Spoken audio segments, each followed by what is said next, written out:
ভুয়া লেফটেন্যান্ট কর্নেলকে আটক করেছে 14 স্বতন্ত্র engineer brigade 21 engineer battalion Gulshan army ক্যাম্পের একটি ব্যান্স এবং 21 আর্মি ক্যাম্পের পক্ষ থেকে কিন্তু গুলশান আর্মি ক্যাম্প যেটি রয়েছেন সেটির পক্ষ থেকে কিন্তু একজন ভুয়া লেফটেন্যান্ট কর্নেলকে আটক করা হয়েছে। শুধু আটক না, তার কাছ থেকে বেশ কিছু ভিসা কার্ড, দুটি মোবাইল, একটি মানি ব্যাগ, একটি ঘড়ি এবং গাড়ির চাবি সহ একটি পত্রিকার আইডি কার্ড উদ্ধার করা হয়। এখন পর্যন্ত তাকে আটকের পর তিনি স্বীকার করেছেন, অর্থাৎ তিনি যে ভুয়া একজন লেফটেন্যান্ট কর্নেল এবং তার কাছে অনেক সেনাবাহিনীর লেফটেন্যান্ট কর্নেলের নাম্বার ছিল এবং নাম্বার যেগুলো মোবাইলে সেভ করা ছিল। পাশাপাশি তিনি নিজেকে একজন লেফটেন্যান্ট কর্নেল পরিচয় দিয়েছেন এবং একটি ভুক্তভোগী তার বিরুদ্ধে অভিযোগ করলে সেই অভিযোগের ভিত্তিতে আজকে তাকে বনানী থেকে আটক করা হয় এবং আটক করার পর বনানী থানায় কিছুক্ষণের মধ্যে তাকে বনানী থানায় হস্তান্তর করা হবে। অপরাধ জগৎ নামে একটি পত্রিকার কার্ডও রয়েছে তার নামে, আমরা দেখতে পাচ্ছিলাম। মোবাইল উদ্ধার করেছে, এমনকি ভিসা কার্ড, কয়েকটি ব্যাংকের ভিসা কার্ড উদ্ধার করা হয়েছে, বেশ কয়েকটি ভিসা কার্ড উদ্ধার করা হয়েছে এবং একটি পত্রিকার কার্ড উদ্ধার করা হয়েছে, অপরাধ জগৎ যে পত্রিকার নামটি, এবং মোবাইল ফোন উদ্ধার করা হয়েছে। কার্ড এবং সাংবাদিকের যে আইডি কার্ড সেটি দেখাচ্ছি আপনাকে, এবং অপরাধ জগতের যে কার্ডটি সেটি কিন্তু আপনাদেরকে দেখাচ্ছিলাম। বোরহান ইবনে রুহুল সুজন যে নামে কার্ডটি করা হয়েছে এবং এটিএম কার্ড যেগুলো সবগুলো কিন্তু উদ্ধার করা হয়েছে।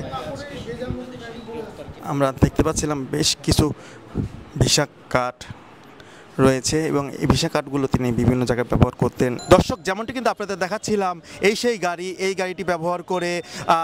এক ভুয়া লেফটেন্যান্ট কর্নেল, যিনি নিজেকে সেনাবাহিনীর একজন লেফটেন্যান্ট কর্নেল পরিচয় দিতেন এবং তিনি লেফটেন্যান্ট কর্নেল পরিচয় দিয়ে অনেক মানুষের কাছে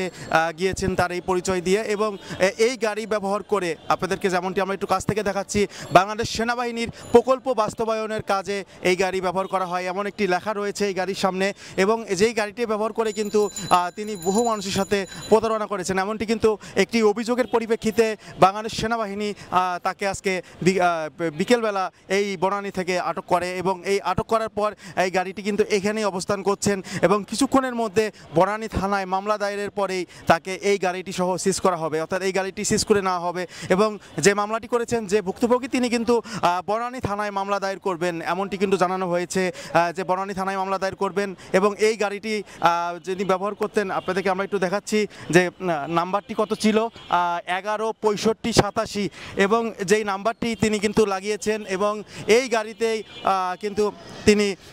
ব্যবহার করতেন সকল জায়গায় একজন সেনাবাহিনীর প্রকল্প বাস্তবায়নের কাজে,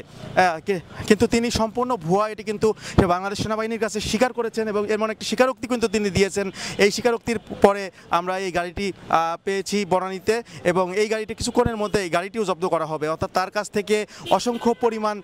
কার্ড উদ্ধার করা হয়েছে, অর্থাৎ ভিসা কার্ড যাকে বলি আমরা, এমন কিছু কার্ড উদ্ধার করা হয়েছে, একটি সাংবাদিকতার কার্ড উদ্ধার করা হয়েছে, পাশাপাশি এই গাড়িটি অর্থাৎ ভুয়া এই গাড়িটি কিন্তু উদ্ধার করেছে সেনাবাহিনী এবং বেশ কিছুদিন যাবৎ একটি অভিযোগের পরিপ্রেক্ষিতে এমন একটি কাজ করেছে এবং কয়েকদিন আগে একটি অভিযোগ দায়ের করা হয় সেনাবাহিনীর কাছে এবং এই অভিযোগের পরিপ্রেক্ষিতে আজকে বিকালেই তাকে আটক করা হয় এবং তাকে আটক করে কিছুক্ষণের মধ্যেই বনানী থানাতে তাকে হস্তান্তর করা হবে।